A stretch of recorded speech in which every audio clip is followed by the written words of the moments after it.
80 शब्द प्रति मिनट शुरू। इस धारा के अंतर्गत 5 या 5 से अधिक व्यक्तियों का डकैती करने के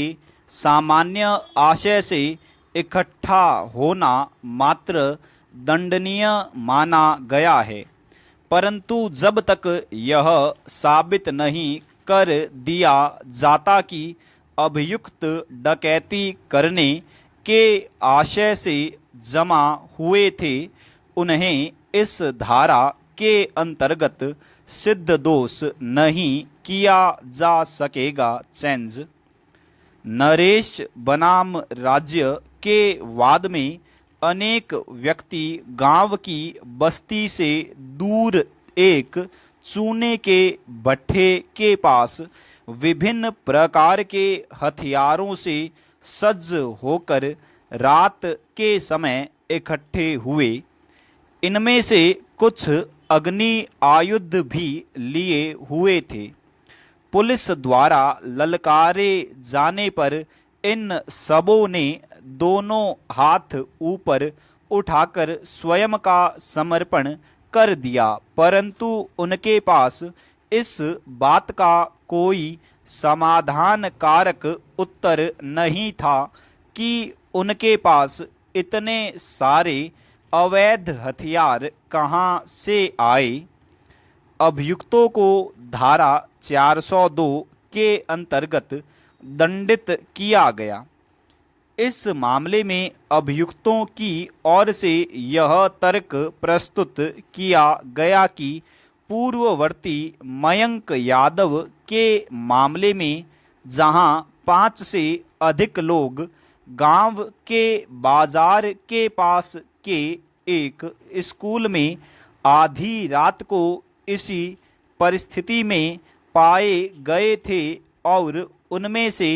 कुछ लोग हथियारों से सुसज्जित थे, फिर भी उच्चतम न्यायालय ने इस आधार पर धारा 402 के अपराध से दोष मुक्त कर दिया था कि यह विश्वास नहीं किया जा सकता कि बाजार के पास स्कूल जैसी सहज गोचर जगह पर कोई भी व्यक्ति डकैती के लिए इकट्ठे होने की जोखिम उठाने की हिम्मत करेंगे। परंतु पंजाब उच्च न्यायालय ने नरेश के मामले के अभियुक्तों की इस दलील को अस्वीकार करते हुए इस मामले को मयंक यादव के मामले से भिन्न परिस्थितियों वाला बताया और धारा 402 के अंतर्गत की गई उनकी दोष सिद्धि को न्यायोचित ठहराया। उच्च न्यायालय के अनुसार इस मामले में नरेश में अभियुक्त गण गांव की बस्ती से बहुत दूर चूने के भट्ठे के पास इकट्ठे हुए थे, जो अपेक्षाकृत सुनसान जगह थी। परंतु मयंक यादव के मामले में अभियुक्त बाजार के पास के स्कूल के परिसर में जमा हुए थे। इन परिस्थितियों में नरेश के अभियुक्तों के प्रति यह संदेह करने का पर्याप्त कारण था कि वे डकैती के उद्देश्य से ही वहां जमा हुए होंगे, अतः उनकी दोष सिद्धि उचित थी। चेंज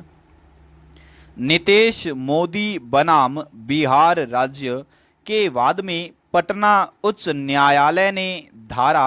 402 के संदर्भ में अभिकथन किया कि यद्यपि दंड संहिता में तैयारी की परिभाषा नहीं दी गई है, परंतु फिर भी अभियोजन पक्ष से यह अपेक्षा की जानी चाहिए कि वह धारा 402 के अभियुक्तों के विरुद्ध किसी प्रकार के ऐसे तथ्य सबूत में प्रस्तुत करे जिन्हें डकैती की तैयारी का द्योतक माना जा सके। केवल कुछ व्यक्तियों का हथियारों के साथ रात के समय एकांत स्थान पर पाया जाना मात्र धारा 402 के अंतर्गत दोष सिद्धि के लिए पर्याप्त नहीं है। उनके द्वारा कुछ ऐसा कृत्य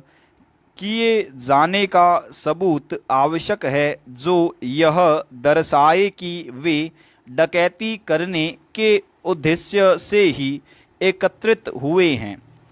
परंतु ऐसे तथ्य के अभाव में उनके पास केवल अग्नि आयुधों का पाया जाना मात्र उन्हें धारा 402 के अंतर्गत दोष सिद्धि के लिए दायित्वाधीन नहीं बना देता। स्टॉप।